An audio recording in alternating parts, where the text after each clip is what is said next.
안녕하세요. 뻔뻔한 복두파입니다. 구독과 좋아요, 알림 설정, 회원가입 부탁드리겠습니다. 오늘 한국은행이 기준금리 연 3%로 동결을 때렸습니다. 이거 좀 처져 있는 경기 부양을 위해서 금리를 좀 내려야 되지 않느냐라는 의견이 많았는데, 역시 제가 늘 말씀드렸죠. 환율과 금리 상당 부분 한국 시장에, 특히 자산 시장에는 엄청난 영향을 줄 가능성이 많아서 한원도 역시 이걸 의식할 수밖에 없죠. 1,500원 계속적으로 넘어갈 조짐까지 보였었던 환율 폭등 현상, 굉장히 한은으로서는 고민거리가 된 듯 보였고요. 그래서 환율 상승을 고려해 보이는 동결 결정을 내렸습니다. 왜 모두의 예상을 깨는 동결 수순을 밟았을까요? 경기 부양보단 일단 환율이 급하기 때문에, 이게 굉장히 단기적으로 한국 전체 자산 시장에 엄청난 영향을 끼칠 수가 있기 때문입니다. 금융시장, 부동산 시장, 너나 할 것 없이 계속적인 하강 압력을 받는 상황 중에 있기 때문에 이 환율의 무게가 더 이상 감당하기 힘들 만큼 계속적으로 무거워질 수밖에 없는 거죠. 소음을 어깨에 짊어지고 가다가 시내를 건너면서 솜이 물을 딱 흡수하게 되면 천근만근, 그 정도로 단기적인 어떤 영향을 줄 수 있는 그 요인이 바로 환율이라는 얘기입니다. 결국 자산 시장의 최대 리스크는 금리와 환율이었다. 연 3%로 오늘 동결을 했고요. 지난해 10월과 11월 기준금리 0.25%씩 두 차례 파격적으로 인하를 했지만, 이번에는 역시 3%대로 동결할 수밖에 없었다. 환율 부담이 앞으로 1월 20일 이후 트럼프 행정부가 출발을 하게 되면 더욱더 부담이 될 가능성이 높습니다. 지금 오늘 환율이 1,450원대를 찍었다 했지만 이게 분명히 1,500원대를 위협할 수 있는 그런 가능성이 충분히 있어요. 특히 원화 가치는 엔화와 위안화 사이에서 샌드위치 그런 포지션을 가지고 있기 때문에 프록시 통화라고 부르죠. 위안화가 전체적으로 지금 미국의 보관세 때문에 65% 관세를 맞게 되면 자체적으로 평가절하는 그런 어떤 전략으로 갈 수밖에 없기 때문에 원화 가치도 같이 동조해서 떨어질 수밖에 없다. 엔화도 지금 엔저 현상 때문에 1월 혹은 2월 달에 일반 중앙은행이 기준금리를 올릴까 말까 카드를 만지작거리는 그런 상황 속에 놓여 있습니다. 이만큼 미국 달러의 강세, 인덱스 그 궤적을 보더라도 지금 109.64까지 지금 이루고 있습니다. 이렇게 잠재적으로 이 환율 가치가 상당 부분 달러 대비 약해질 수밖에 없는 상황 속에 처해 있기 때문에 중앙은행으로서는 궁여지책으로 지금 동결을 할 수밖에 없는 상황이고, 미국도 지금 물가가 심상치 않은 상황입니다. 근데 미국은 우리하고 조금 다른 그런 면모가 있죠. 일률적으로 좀 유지되는 궤적을 가지고 있어서 앞으로 물가 하강 쪽으로 기울어지게 되면 기준금리 인하는 올해 4회에서 2회로 줄였지만 이게 다시 2회에서 다시 4회로 늘어날 수 있다. 역시 경제 대통령이라는 아이콘을 가지고 있는 트럼프가 기준금리 인하 횟수 확실하게 늘릴 가능성 높습니다. 이런 이유 때문에 어제 발표된 미국의 CPI, 소비자 물가 지수 역시도 증시 시장에는 청신호가 켜졌죠. 예상치 부합했습니다.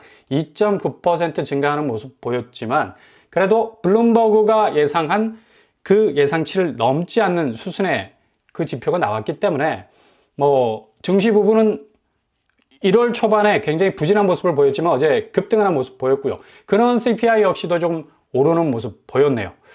변동성이 심한 에너지와 식품 가격을 제외한 12월 근원 CPI가 상승하고 있다는 점도 약간은 불안한 요소를 계속적으로 시그널을 주고 있는 겁니다.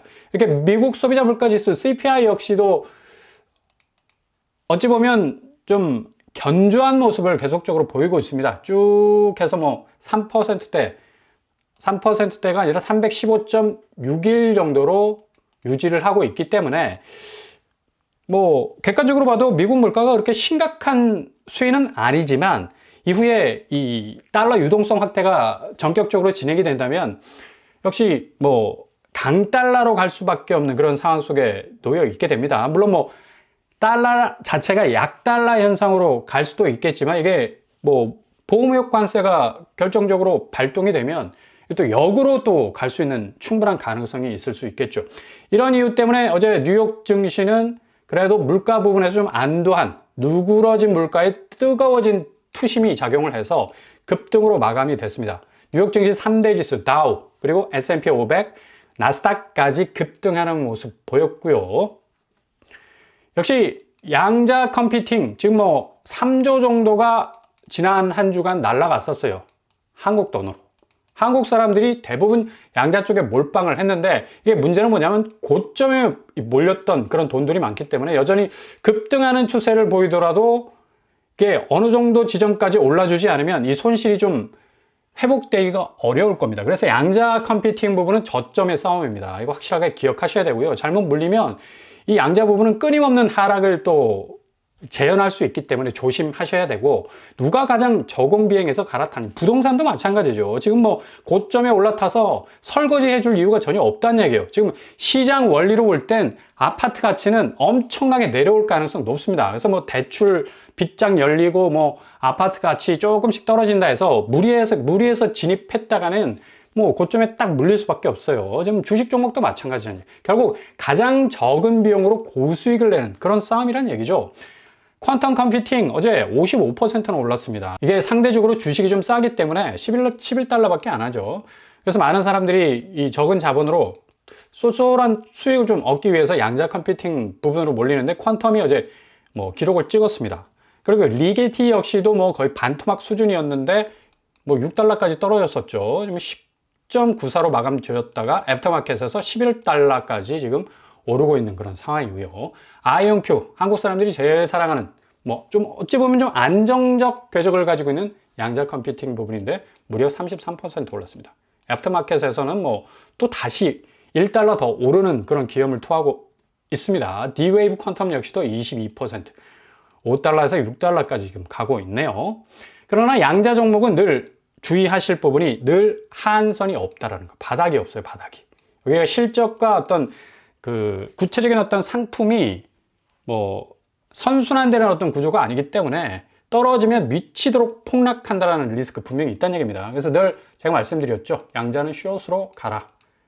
빨리 들어가서 일찍 나오는 그런 어떤 이 스탠스를 취하신다면 뭐 그런 큰 리스크는 없지 싶습니다. 그리고 레모네이드, 여기 미국의 보험 종목이죠. 여기도 좀 단단한 편인데 뭐 좀 하락폭을 겪었지만 다시 이 상승하는 모습.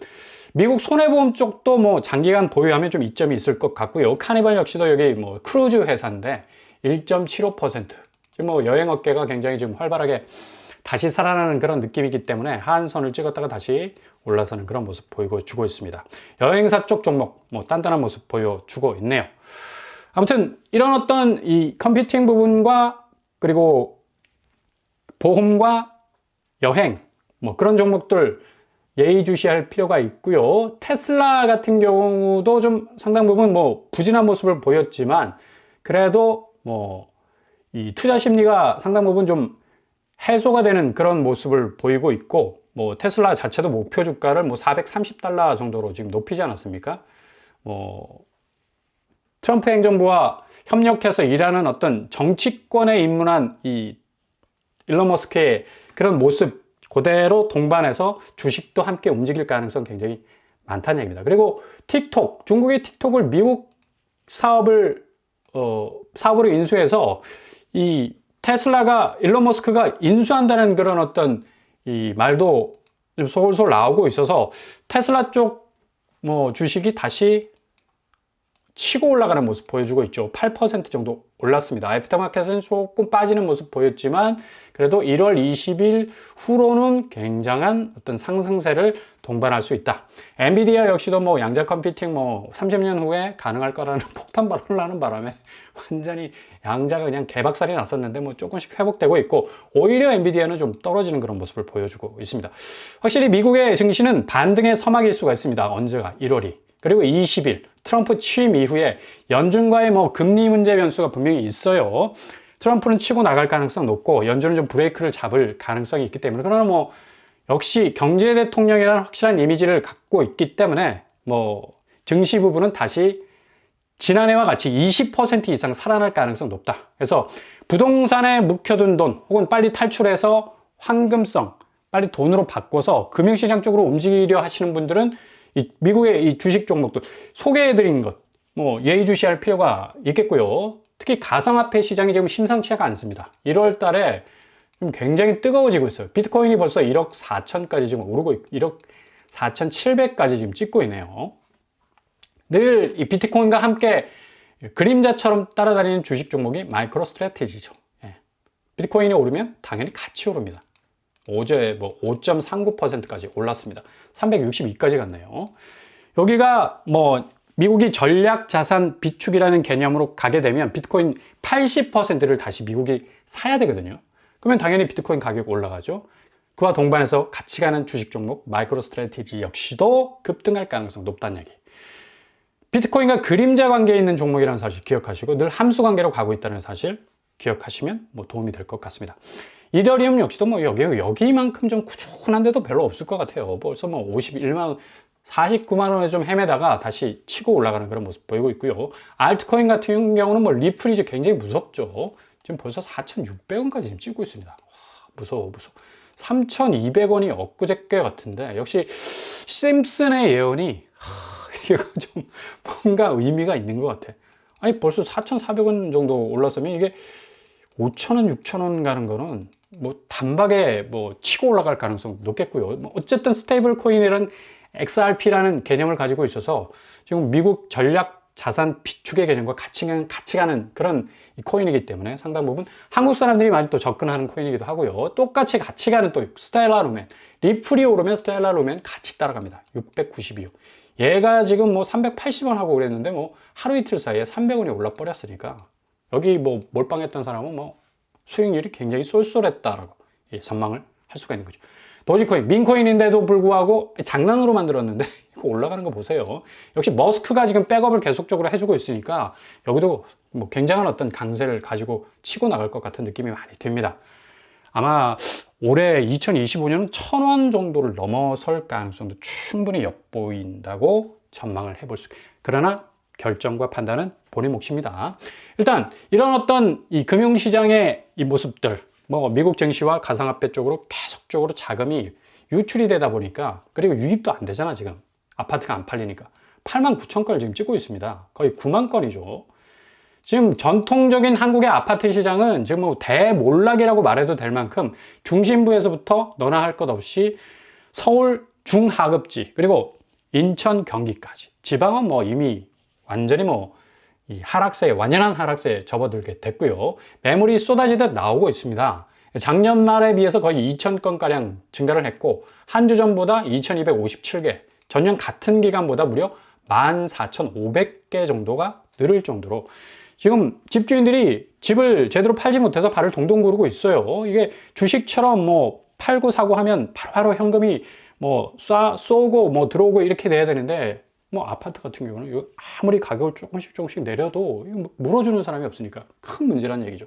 서울 아파트 같은 경우는 뭐 노원구, 강동구, 강남구, 광동구, 은평구, 중구 너나 할 것 없이 지금 4억으로 지금 하락폭이 확대가 되고 있죠.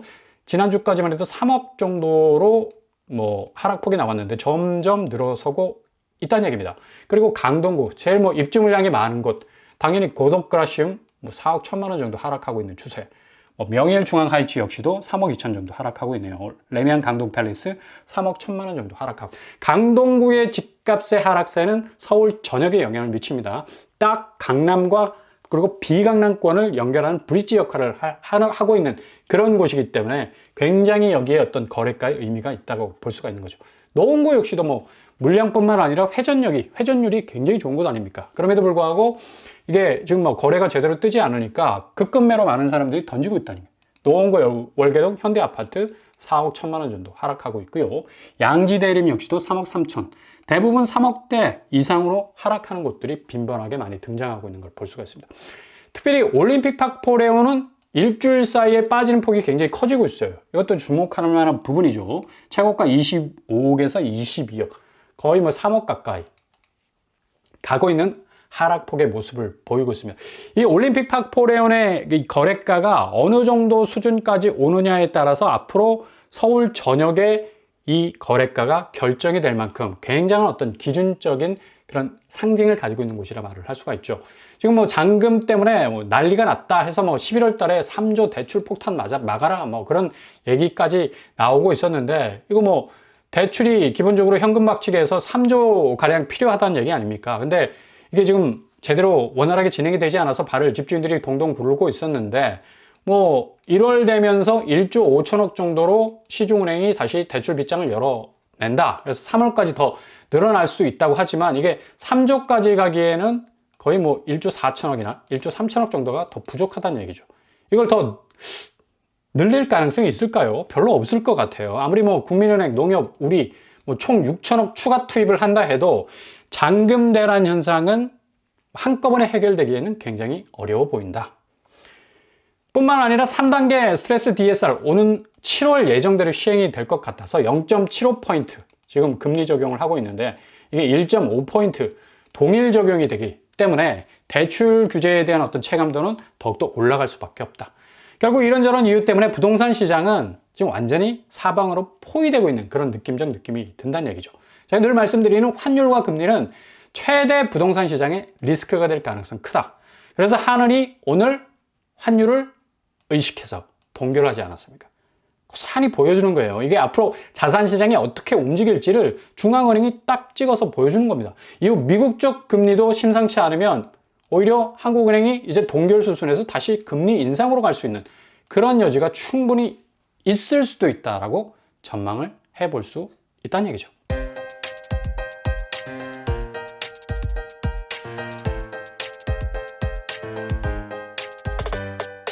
오늘의 부동산 캐릭터처 역시 환율과 금리는 쌍두마차, 최대 2025년 부동산의 리스크가 될 가능성이 높습니다. 지금 뭐 호가세가 완강하게 버티고 있다 하지만 이거 내부적으로 완전히 다 무너지고 있거든요. 이런 의미 때문에 한은이 환율을 의식해서 지금 뭐 오늘 기준금리를 동결하지 않았습니까? 이후에 미국적 금리 변화의 어떤 심상치 않은 모습까지 오게 되면 오히려 고금리 시대의 그 모습으로 다시 회귀할 수 있는 아주 좀 이상한 그림이 또 펼쳐질 수 있는 그런 한 해가 될 수도 있겠습니다. 아무튼 틈새 잘 살피시면서 예의주시하면서 최대한 손실은 줄이고 수익을 늘려나갈 수 있는 여러분들이 되실 수 있길 바랍니다. 산업화물한 복독방을 마치겠습니다. 구독과 좋아요 부탁드립니다. 감사합니다.